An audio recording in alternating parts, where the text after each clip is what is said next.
Hi and welcome back to the garage. In this video we're going to continue our series for newcomers to MiniQuads. The series is designed to help you understand all the various components and terminology used in MiniQuads. In this video we dive into MiniQuad motors. So I'm going to talk primarily about the important stuff you need to know when you're starting. So it's not going to be a deep dive. I'm not going to go into the really heavy technical stuff. There's plenty of really great technical sites out there from the likes of Oscar Lang and MiniQuad Test Bench that can give you that deep technical data if you want some more. And if you do, I'll link that in the description below. So if you really want to geek out on motors and become an expert, take a look at those links, and I'm sure you'll learn a lot more. So you can see we've got a bunch of motors here now. We're going to start by talking about the difference between brushless and brushed motors.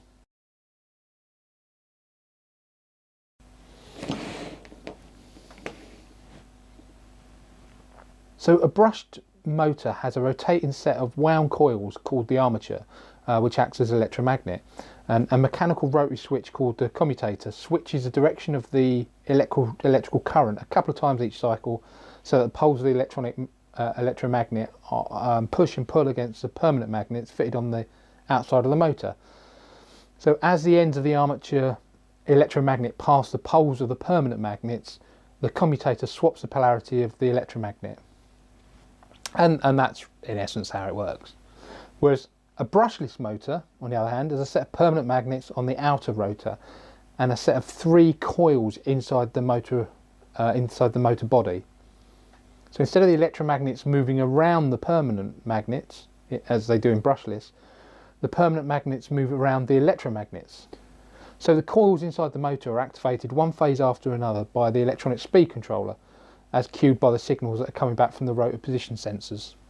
I've massively oversimplified this, but we don't really need to understand too much at this stage, just that we're only really interested in brushless motors for MiniQuads, and the vast majority are.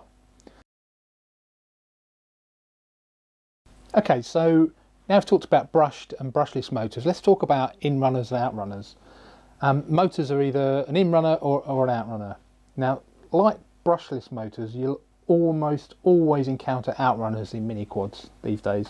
Outrunners have the rotating part on the outside of the motor, so you can see here the rotating part is on the outside of the motor, whereas brushless have it on the inside. Now I can't really do a very good demonstration here because you can't see the inside of that, but take it from me, the outside isn't moving.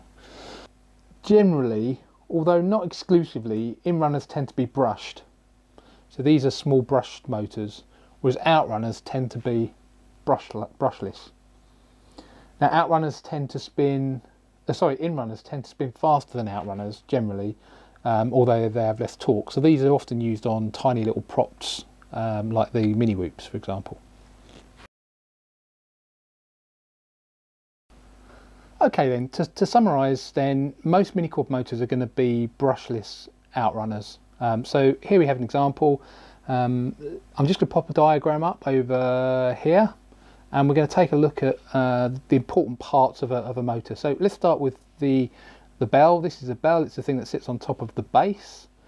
We have the shaft on the motor, and obviously we have the cables which go and connect to your electronic speed controller. So if I just pop the bell off, and we'll have a look inside.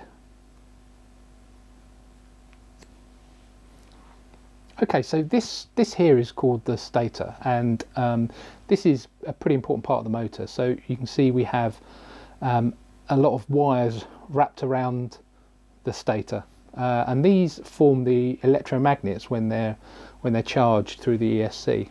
So some of the important parts we have here are the stator itself, and that has a couple of properties which are important, which is the width of the stator and the height of the stator. Okay, so that's the height of these parts here. Okay, we have a set of bearings on the inside here, which the motor sits on and runs through. Okay, so the bell has a set of permanent magnets mounted inside. So you'll see in there well, I've counted them actually, there's 14 in there, which is an interesting number. And in fact, if we look at that, there's 14 of those permanent magnets and 12 of those electromagnets there. Okay, Okay, so that's what a typical motor looks like. So let's have a look at an example of how they're described on websites and how they're sold. So here's an example from Airjacker, who are a UK vendor that sell a variety of MiniQuad parts, and I can wholeheartedly recommend them. So you can see here there are a number of different motors with names of the manufacturers like TBS and Emax and X-Hover, and some numbers, well, lots of numbers. So what we really understand is what those numbers mean. So you'll see the descriptions start with a 4-digit number like 2205 or 1806. Then they're followed by a KV number such as 2400 KV. Okay, so there isn't a defined standard that all manufacturers use to describe their motors. I mean, that would be just too easy, wouldn't it? So you do have to look at some of the stats underneath these motors just to find out a bit more about them. Okay, so this is important stuff. Let's have a look at these numbers that they use. So the first 4 numbers are essentially telling you the width of the stator and the height of the stator. So 2212, for example, would indicate a 22mm wide stator with a 12mm height of the stator arms. Okay, and that's important because those are the things that influence the power of the motor. Okay, so the general rule when you come to stator size is that the taller a stator is, the more power at high RPM it has. So this essentially increases the permanent magnet size more so than the coil size, which gives you that higher power at more power at higher RPM. Whereas a wider stator tends to have more torque at lower RPM because the stator width increases the electromagnet coil inside more so than the permanent magnet. Okay, so then we get to the KV number, and this broadly indicates the RPM of the motor without load, so without a prop, at 1 volt. So to get a rough idea of the RPM of a MiniQuad motor, you multiply the battery voltage by the KV. So for example, a 2600 kV motor on a 4S battery will theoretically spin at over 43,500 RPM without a prop. Of course, what the motor actually spins at with loads, such as a prop on it, is an entirely different matter. So actually we need to talk about briefly prop selection for these motors. I mean, we will talk about that in detail when we get to props, but we have to be careful with high KV motors with our prop selection. So if you put an excessively large prop on a high KV motor, you'll cause a motor problems. It'll try and spin that bigger prop at the same RPM as a smaller prop, and that requires more torque from the motor, and therefore the motor will ask for more current, which will generate lots more heat, and eventually this will overheat and probably burn your motor out. And trust me, you haven't lived unless you smelt the sweet, sweet smell of a burned out motor. So for your average 5-inch MiniQuad, the standard KV range is between 2300 and 2600. There are lots of competing arguments about what is better, but I think the best advice I could suggest is if you can possibly try them, try 2 motors out. I mean, I know it's difficult without buying them, but if you can try them or talk to people that have used them just to get a feel for what they feel like, that's probably the best suggestion. I would say it's probably safer to start with a smaller KV motor like a 2300 than a larger one. There's less to go wrong. Okay, so the final bit of information that was on that's sometimes listed is the magnet count, and sometimes that's just a number like 12, for example, or sometimes it'll be something like 12N 14P. So this refers to so the 12 refers to 12 electromagnets. So remember we said there were 12 windings in here, so that refers to the 12 windings in here, and the 14 refers to the 14, and yes, I have counted them, the 14 permanent magnets in the motor. Now, most quad motors have the same configuration, so it doesn't really matter now. Most are a 12N 14P these days, so it probably isn't gonna make a lot of difference. Just be aware that the numbers can mean slightly different things depending which manufacturer you're on, and you need to go and have a look at their website just to get that information. Okay, so that covers the basics of the motor specs. So let's have a look at some more detailed specs that can help you make a decision.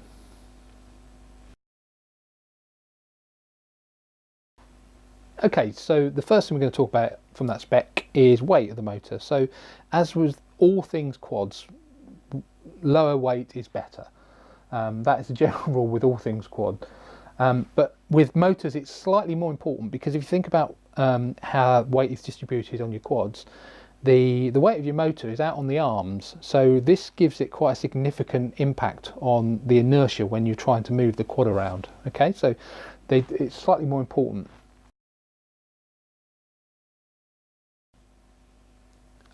Okay, so the next thing to look at in the stats is the max battery size, or the max number of cells. So this is really the max number of cells that your motor should be run with. Okay, and so normally you'll have a range 3S to 6S or something along those lines. The minimum you'd probably be looking at is 3S to 4S, and most quad motors will support 3S and 4S.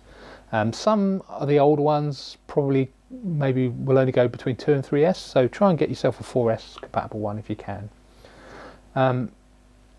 Although when you're starting, actually I would suggest a 3S is quite a nice tame experience for you. So 4S tends to be a little bit more aggressive. Remember we said that the speed of your props relates to the voltage from your battery, and therefore a 4S, which is putting out 14.8 volts, is going to be a little bit more aggressive. Okay, so I'd suggest probably start with a 3S, get your wings, and then move on to a 4S. Now you do occasionally see the crazy sods that fly 5S and even 6S on MiniQuads, but that's too scary for me. Okay, so the next stat to look at is the max current or the max amp draw from your motors. Now this is a really important number, because this then will lead you to decide on your ESC size. So what you're normally told here is a maximum number of amps that gets drawn from the battery by the motor. Mostly they will give you a sort of continuous current reading, and sometimes they'll give you the max burst current, which is normally on the lines of 30 amps for 10 seconds is the max you can draw, but you can draw 20 amps continuously. So in this example the motor could draw 32 amps from the battery, so you want an ESC handling at probably at least 35 amps. However, you'll probably get away with a 30 amp. In fact, almost certainly you'll get away with 30 amp. These figures are often given as static thrust figures when the motor's being tested, and almost always that's drawing more amperage than you will when you're in the air. There's not a hard and fast rule, but I would say 10 to 20% less is not a bad guide. Okay, so you also need to ensure that your battery C rating is enough to deliver the peak current load. So we'll talk more about this when we look at batteries, but basically if you have a battery like this, which is a 1.5 amp battery, let's say it was rated at 20C. This one's rated at 45C, but let's say it was 20C. That allows you to deliver 30 amps, which is essentially 20C times 1.5 amps, which gives you the 30 amps. However, just remember that you've got 4 of these motors, so realistically your battery size needs to support the max draw of all 4. Okay, so let's have a look at probably the most used stat for a motor, which is the thrust. So I'm going to throw up a chart here which lists the typical kind of stats you get from motor manufacturers for motor performance. So just bear in mind that thrust data can be quite misleading, and like all sort of power stats needs to be considered in a real world scenario. So it's a bit of a pinch of salt required for some of these things. Just remember these are stats from the motor manufacturers themselves, and they are going to paint the best possible picture. Again, I'm going to point you to MiniQuad Test Bench because they've got the real world stats on there. so it's worth looking at that. So this table is a common way of displaying motor performance data, and this is for a Banggood racer style motor, so I've just pulled this off their website. So let's have a look at the thrust figure here, which is actually defined as pull in this table, and it's given in static grams. So for example, in this chart for the 2400 kV motor on 4S, that's a 14.8 nominal volts that you can see in the voltage column, on a 5045 prop, which is basically a 5-inch prop, and we'll talk more about that later. You'll get about 980 grams of thrust at 100% throttle. Wow, that's not bad, is it, for a single motor? So where this is really important is it gives you a ballpark understanding of the amount of weight you can lift with one of those motors. So if you think about it, if you've got 4 of those motors, each providing you with about a kilogram of lifting power, that's 4 kilograms, you could have a 4 kilogram quad, right? No, not really. Okay then, so what will those 4 motors give us? So this is one of my quads with the 1500 battery on there. So let's get out the old trusty scales and we'll see how much this weighs. Yeah, so we're looking about 530 grams with the battery. So that's fairly typical. Quads range from 400 to 600 grams. This is on the heavier side, but this is a not a bad indication of the kind of weight a typical quad's going to have. This gives 4 kilograms of thrust is going to give us effectively an 8-to-1 ratio. So you're looking at a general rule of thumb with quads to fly even remotely stable. You need between 3 and 4 times the amount of thrust to weight ratio. So if you've got a 500 gram quad, you really want at least 2 kilograms worth of thrust there, so each motor needs to give out at least 500 grams of thrust. Okay, so that's a pretty good rule of thumb. Okay, so again, when it comes to quads, more is better. Certainly with racing quads, the thrust to weight ratio is often 7, 8, 9, 10 to 1. So just bear that in mind.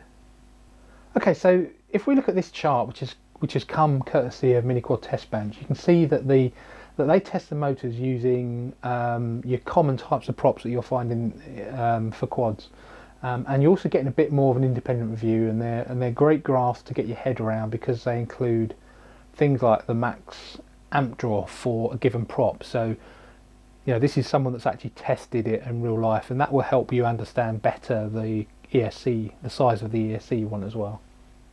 Okay, so in this example we're looking at, this is a Lumineer MB2206 motor, a 2450 kV Freibot motor. Just trips off the tongue, doesn't it? But the interesting thing with these graphs is it gives you the thrust, but it also gives you the amp draw. So you can use that to calculate the efficiency if that's something you're interested in. Now, most people that fly mini quads tend not to be interested that much in efficiency, but if you're using your mini quad for perhaps more long range stuff or endurance stuff, you might be interested in that. So this is quite useful for that.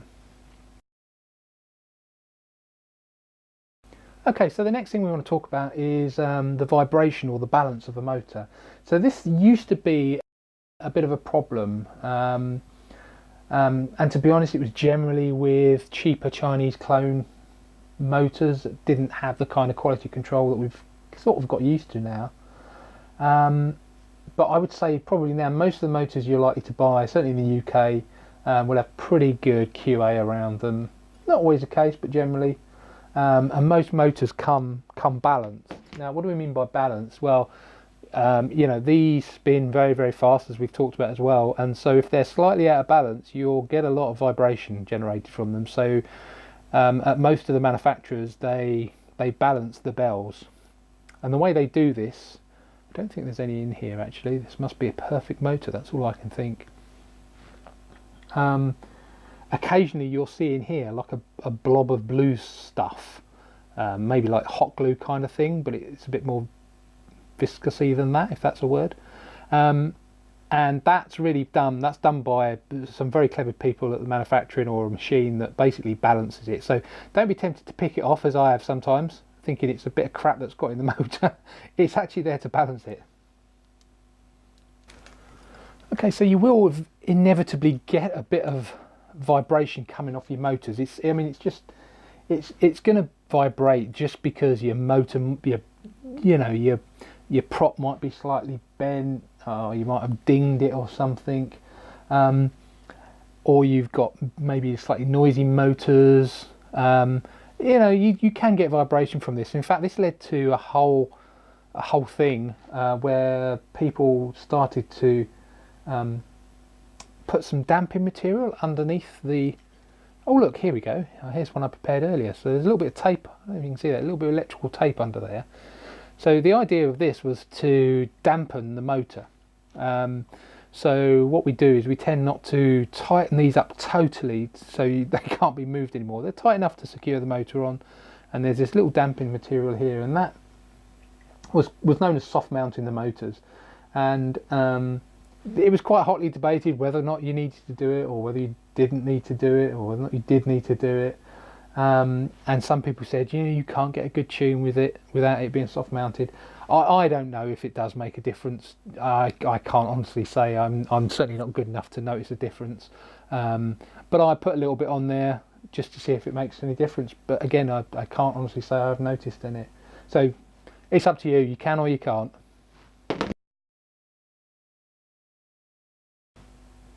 Okay, so one of the other things that occasionally you'll see manufacturers talk about is the magnet type and shape, and they're often mostly talking about the magnets in the bell. Okay, so motor manufacturers are kind of getting closer and closer to each other in terms of pure performance, and they're looking at other areas to improve, and one of these is the magnets they use in the bell. So the strength of these magnets and the shape of these magnets has become quite important, or was the new important thing a while back. So currently most magnets used in MiniQuad motors are the N52 magnets, and occasionally you'll see an M54 magnet, and these indicate M54 is stronger than M52 marginally. So in theory, the stronger magnet will provide slightly better, slightly more power. I'm not sure anyone doing a blind test with an N52 and N54 magnet would know the difference. But one thing that has made a difference is the shape of the magnets. Now I don't know if you can see there. These magnets are kind of square. Okay, so they're not arced, and arced has become the new thing to have on your motors, arced magnets, and that's because if you think about it, if you have an arced magnet, the clearance between the clearance between your magnets and your stator, the air gap as it's known, is even tighter, all the way down to less than a millimetre, and that having that smaller gap between your permanent magnets and your stator produce better power. You just get more out of what you've already got on there. So you'll see now that in some of the sales blur for motors, they talk about curved magnets, and that's what they're talking about there.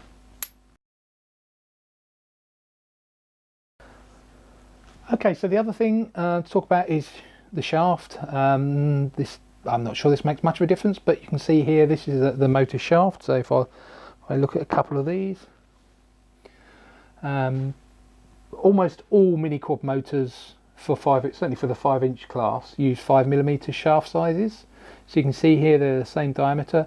One is slightly longer than the other. Again, I don't think that really matters all that much. But what you will notice is this one here has got a hole in it, and in fact this one here has got a hole in it, and in fact is hollow. But this one is solid. Now, this is an older motor, this is a newer motor. It's following the trend now where motors where they tend to put a hole in there, and what that does is allow you to reduce a bit of weight. And often what they do is they use that extra weight to make this stronger, because as you can imagine, this often takes a ding from the props hitting the ground, etc. So it's just another evolution in the motor design. Okay, so now we're going to talk about the clips on your motors. What do we mean by clips? Well, okay, these bells, as we've talked about, these bells can come off, and you wouldn't believe how many times you need to take these off to clean them out and to service your motors, etc.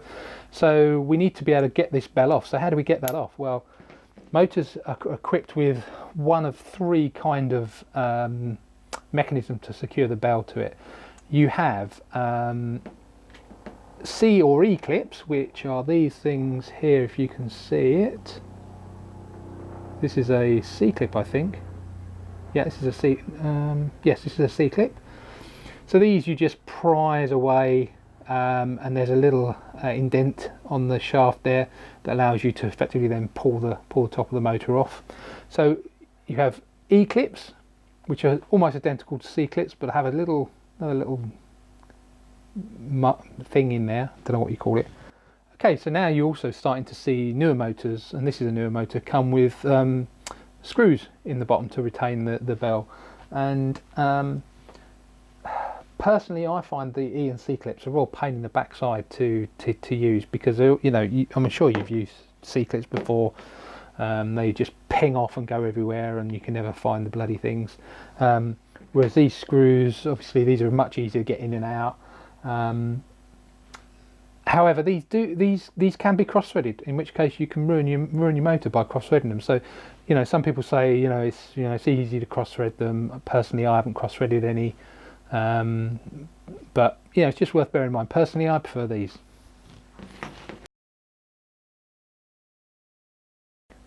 Okay, so what's the difference between these two motors?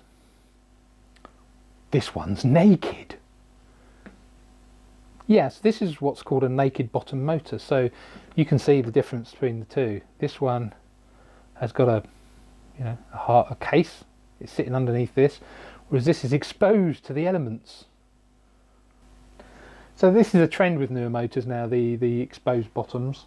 And again, the idea is to save a bit of weight. There's pros and cons of both. Some argue that this is terrible because you can get a load of mud in here if you crash and stuff, whereas other people say, well, yeah, you can get loads of mud in there, but it's so much easier to clean than one of these where you've got to take the thing apart to clean it. I suppose that's true.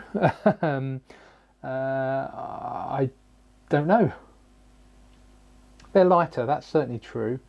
You can see that you're not over tightening in the screw into the winding. I mean, this used to be a bit more of a problem when you were putting your motor onto your frame. You screw these screws into your motor, and occasionally you'd get the wrong size or something, and it would end up screwed into the winding, and which would short your motor and ruin it. So at least you can see that. But to be honest, I was using these belled motors, these bottom motors, for ages, and I've never screwed one in there.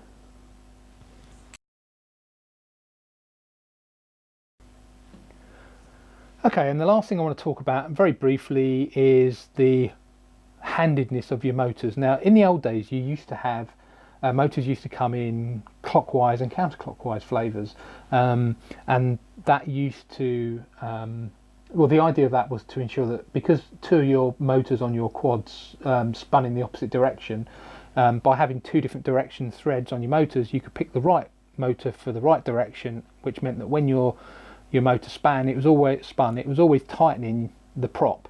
Okay, so that was the idea. It became a real pain in the backside, if I'm entirely honest.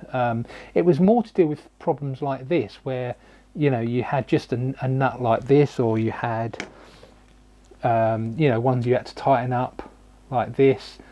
They used to fling off all the time, to be honest. But then came the nylock nut, and all our pain went away. And in fact, the majority of motors now all come in the same direction, and all you do is you reverse your motor, use it, well, we'll talk about how we do that, but your nylock props are more than enough to secure your prop from spinning off, and they don't ping off either anymore now, so that's really, really good. Okay, so that's about it for motors then. So hopefully I've covered off some interesting stuff for you. As a beginner, you don't need to know a whole lot really, it's just the basics you really need to understand. I hope you liked the video. If you did, please click the like button and please subscribe. It does, you know, motivates you to do a bit more. And if you want to share it on Facebook or share it to other people that might be interested, again, please do, you'll be helping me out. Thanks for watching, and we'll see, or I'll see you in the next video.